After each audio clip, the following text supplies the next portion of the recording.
هاي جايز، ويلكم تو شانل لي شد السنتر. شو اخباركم؟ ان شاء الله تكونوا تمام. طبعا الفايدة من الفيديو هي فايدتين: كيف اعيد تدوير محلول العدسات او قطرة العين، وكيف احول الاي شادو الى اي لاينر، وكيف هي ثلاثة تقريبا، وكيف استغني عن برايمر العين في وضع الاي شادو. طبعا يمكن توضح الفكرة أكثر. طبعا الفكرة مقتبسة، فحبيت إن أوضحها أكثر في فيديو عشان تستفيدون أكثر. فكرة حلوة، وخلنا نشوف إيش راح نحتاج وكيف الطريقة.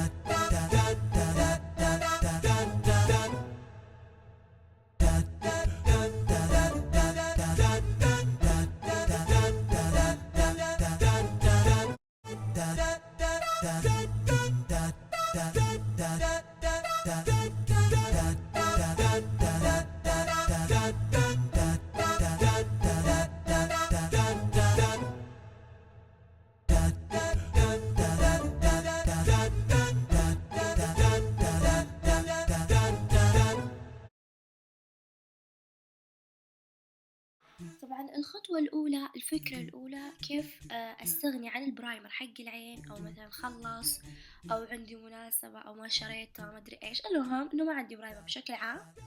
كيف أقوي لون الأي شادو؟ أنا جبت بلت من ذا بادي شوب، اللون جدا خفيف، فراح نشوف مع المحلول اللون راح يطلع مرة قوي بدون أي برايمر. طبعا هذه الفكرة الأولى، إنه كيف أقوي لون الأي شادو بالبرايمر. راح نشوف يعني الحين كيف الطريقة. طبعا راح أحتاج فرشة من هي تكنيك، هي مخصصة لوضع الأي شادو. أي فرشة يعني أي شيء. بعد كذا راح أحتاج غطاء أو صحن أحط فيه المحلول أو قطرة العين، وراح أبلل الفرشة. أحاول ما أكثر من المحلول في الفرشة علشان ما يطلع اللون معي متكتل على الفرشة زي ما أنتم شايفين. وعادي راح أخذ من الأي شادو على الفرشة، وراح تشوفون اللون مرة قوي. الحين راح نشوف قبل وبعد.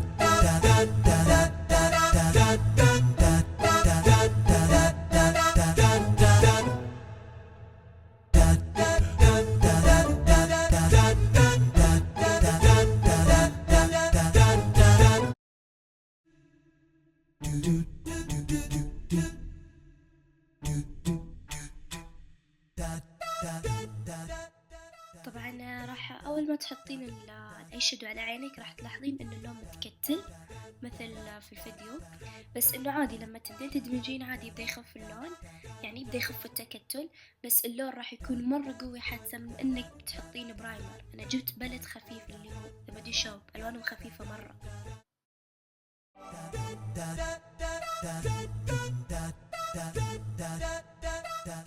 الفكرة الثانية اللي أنا مرة حبيتها وانهبلت عليها لما ضبطت، اللي هو كيف أحول الأي شادو لأيلاينر. كنت أول أفكر إنه أشتري لي ايلاينرات، المهم ما عرفت قاعدة سلكو.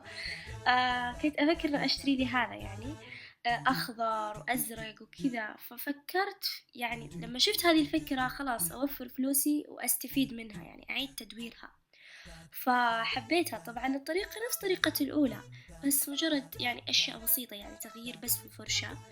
إنه راح أغمس فرشة الآيلاينر أي فرشة، وراح أخذ من البلد. طبعا أنا اخترت أزرق، حبيت الأزرق. ممكن تختارين أخضر. وجربت هذه الفكرة مع الأي شادو المات والشمر والجليتر، ضبطت عادي، طلعت مرة تجنن.